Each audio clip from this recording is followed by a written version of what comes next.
sobre la tentación, versión abreviada. John Owen, capítulo 3. ¿Por qué debemos tomar tan en serio la tentación? Ya hemos puesto los fundamentos. Ahora llegamos al gran propósito de este estudio.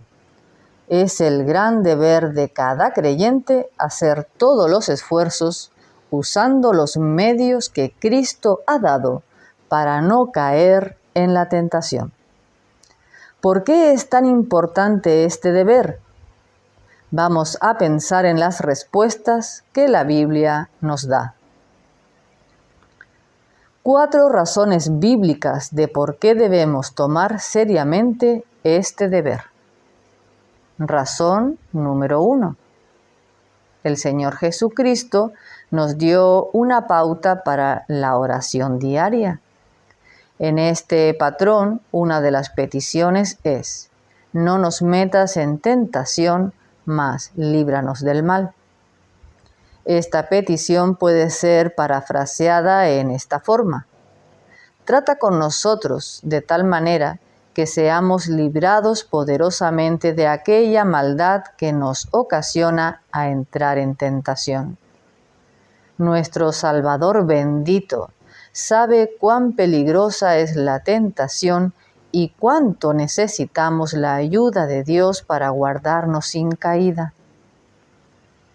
Confiamos en la sabiduría, amor y cuidado de Jesús a favor de su pueblo. Cristo enfatiza este deber y nosotros debemos de tomarlo muy en serio. Él conoce el poder de las tentaciones. Conoce también nuestra vana confianza y nuestra incredulidad y necedad. Razón número 2. El Señor Jesucristo prometió una gran recompensa a la iglesia de Filadelfia. Apocalipsis 3:10. Esa recompensa fue la liberación de la prueba que vendría sobre todo el mundo. ¿Desea usted esta bendición? Entonces, tome muy en serio el deber que Cristo ha señalado como un medio para preservarle en medio de dicha prueba. Razón 3.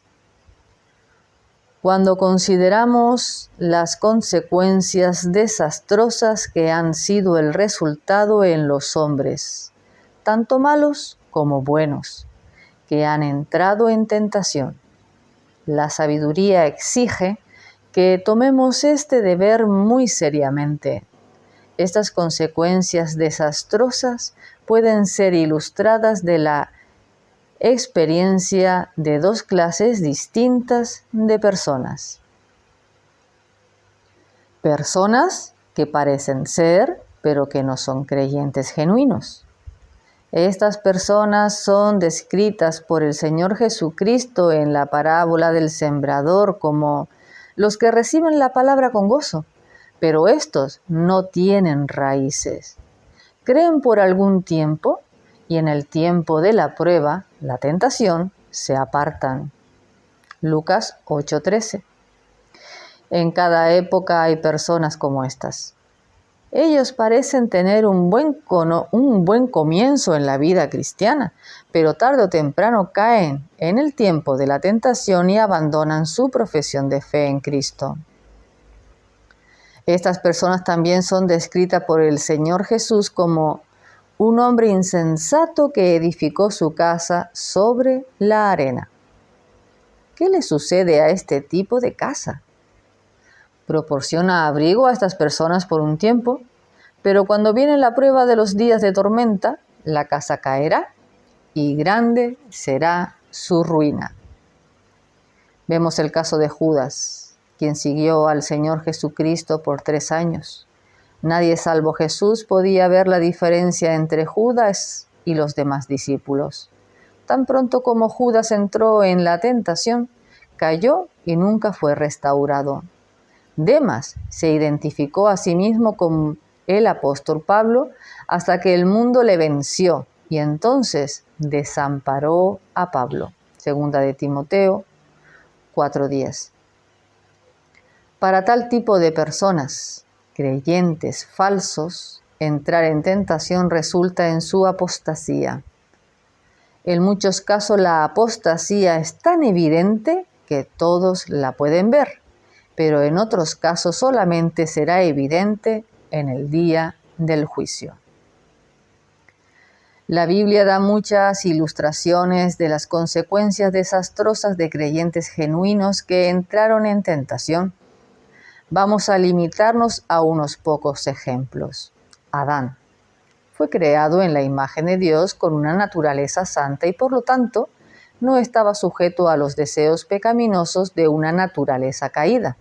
Y aunque él, tan pronto como entró en la tentación, fue vencido por ella, quedó perdido y arruinado y toda la raza humana juntamente con él. Si un hombre en condiciones tan favorables como Adán puede caer tan fácilmente, ¿qué esperanza hay para el resto de la humanidad? Nosotros tenemos que contender no solo con el diablo como Adán lo hizo, sino además con un mundo bajo la maldición divina y con todos los deseos pecaminosos de una naturaleza caída. Abraham, el padre de los fieles, entró 2 veces en la misma tentación. Temores por la seguridad de su esposa le tentaron a mentir. 2 veces la misma tentación le venció. Dios fue deshonrado y sin duda Abraham experimentó tristeza y remordimiento. David, el varón de quien Dios dio testimonio diciendo que era conforme a mi corazón, entró en la tentación de codiciar la esposa de su prójimo. Cayó en los pecados del adulterio y maquinaciones pecaminosas que involucraron a otras personas en su pecado. Aún hizo un plan que condujo al homicidio de un hombre bueno. Muchos otros. Las tentaciones de caída de muchos otros como Noé, Lot, Ezequías y Pedro son recordadas para nuestra instrucción. Ellos nos dan una evidencia dolorosa de qué tan fácilmente los creyentes pueden caer en graves pecados como resultado de entrar en la tentación. A la luz de cada una de estas ilustraciones, nosotros haremos bien en orar de la siguiente manera. Oh Señor, si tales creyentes, tan destacados y fuertes, pudieron caer tan miserablemente en el día en que entraron en tentación, entonces, ¿cómo puedo yo estar firme en tal día?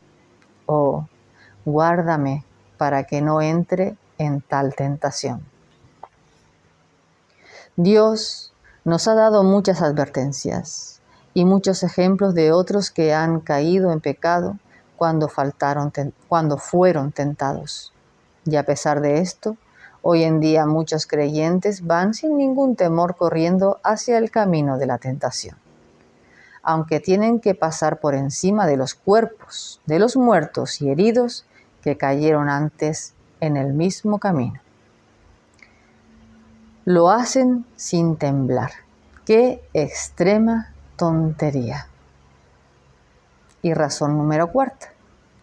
Si consideramos nuestra propia debilidad, encontraremos bastantes razones para tomar muy en serio la necesidad de velar y orar.